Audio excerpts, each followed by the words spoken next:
topic, which is arts boards. Arts boards, what they are, funding, how they work, how you get grant applications and stuff. And I thought since Alexandra Full is currently on an art board in Montreal, she could explain to us what an art board is and how it functions and why it's important in getting your music out. Well, I wish to correct this first. I have been on the board of jury boards of the Conseil des Arts et des Lettres du Québec. Right now, I'm administrating a festival, Festival des Arts du Ruel in Montreal. So we are obviously dealing with a lot of grants and a lot of contracts with the city. Uh, the first thing I wish to say, thank you, by the way, for letting me go first. For those of you who did not understand why I have an engagement at 3 o'clock, hence I'm parked here in the car right next to the church. We understand. So the topics that were proposed, they're all very interesting, and I believe they cannot be as easily and neatly separated as maybe a video conference would like to do. The reason why I believe I benefited so much from my music education is not necessarily what the classes were talking about, but it was the networking that happened outside of the classes, so which at certain points was difficult to me. I had to first learn to function in English, then in French. But the most important part, and this is very important for the arts boards as well, is knowing your colleagues, knowing what they do, being interested in what they do, and generally not be afraid to discriminate between the ones whose work you like and the ones whose work you don't like. Inventing common projects as a player and as a composer always functions. Now we are getting into the grant applications. Don't you guys worry. Collaborations tend to usually lead to the most fructuous performances. In the juries I have been in, the way it frequently works is that the people who actually look at the applications don't necessarily know how much money there is. The exact amount of money is decided by the administrators later. They may or may not be waiting from a nod from the government of how much funds are available, or from the sponsor who may have committed to any number between $500 to $5,000. So when the jury is called for an envelope with projects, we don't know how much money we're talking about. We are really only looking at the project, and so in an attempt to provide as much work as possible to as many artists as possible, the projects that tend to stand up are the ones that involve a number of actors. It would be a composer, a performer, a concert hall, a recording, etc., a recording company, and all that. Right on the top of the list of an acceptable project is one without spelling mistakes, and that one that includes proper use of grammar. As an organist, I receive a couple of dozen scores a year from composers who have heard me play on YouTube and who know I play contemporary music. As organist, I'm mostly focused on that.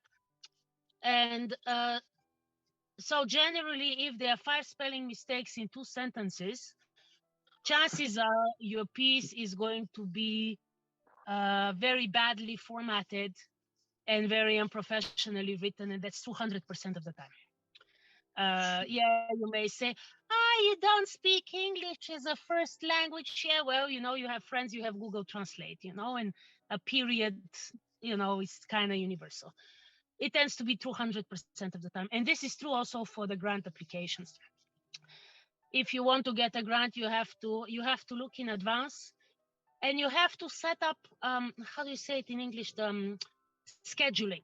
Like scheduling, in the project, there needs to be a schedule of what will be done when. If the grant application says, oh, I will do a lovely piece, it's gonna be such a lovely concert. Okay, where? Well, it will be somewhere in town. How much will it cost? Well, I'm not sure. Is there going to be sales tax on top?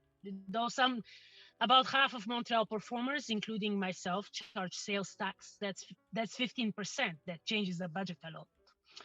Wow. Lots of budget creation.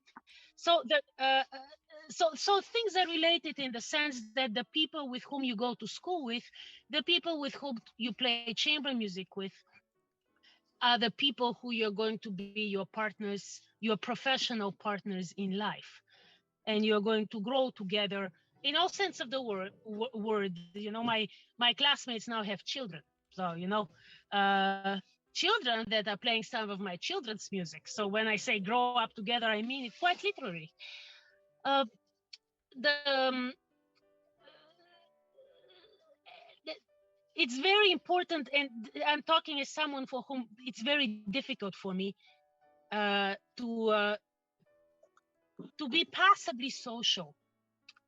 And I say passively, I'm not very social, but I can be passively social. So after the concert, to go to the bar, you don't go to the bar to drink alcohol. You don't have to drink alcohol, but you will go to the bar in order to meet the people who played the concert. And if they're good, and if you want to work with them, and it took me a long time to figure it out, but just say it. Just say it. You're a great player, and I want to write you a piece. As a player, I feel like a little doggy when someone says, I heard your organ concert. Oh my god, can I write you a piece? Like, I become like a little dog. Okay, so every performer who is passionate, who wants to discover new pieces, will react like this. And now there goes after you get the performer interested, then you have to apply for a grant, find a sponsor, sell ads for your program. If you don't have a single grant that's usable for you, if your city doesn't sponsor art, you can always get money for your concert by selling program ads.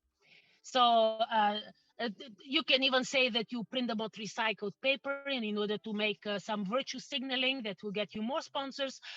But point is, you ask local businesses, I mean local, the ones that are 10 kilometers around your concert venue, that people can go to after the concert with. You go to them and you say, this is the concert hall I want to make a concert. Give me $100 and I'll put your ad in the program. And chances are they will, because they want local, they are looking for local initiatives. You don't say, oh, I'll send your name to the National Women Composers Association. Nobody gives a shit. Okay, the local coffee shop wants to sell coffee to locals, so you go to the locals. Then you get 10 ads, and bingo, you have $1,000. You can do most concerts with $1,000. You can hire 2 people, a pianist. You can definitely have a piano concert, and you can rent the hall. Bingo, you can do it. So if there are no grants that work your way, you just sell ads, and ads always work. You can always sell ads. So now that's interesting. now it's 5 o'clock. May I take, if there are questions, may I take a question? Because then I have to go. Sure. Okay, let me ask a question. Say you're just a unknown composer, and you're not sure what to do. Like, you got a great score, you think, and do you approach an arts board right away, or do you approach somebody who's on an arts board, or do you approach other composers first and get something? No, other composers won't help you. I work with a lot of composers, and most composers are charming, lovely people with, like, generally the most successful composers I've met are married to performers.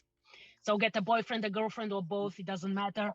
But no, absolutely. It's first for an art board to take you seriously. You first need to show individual initiative.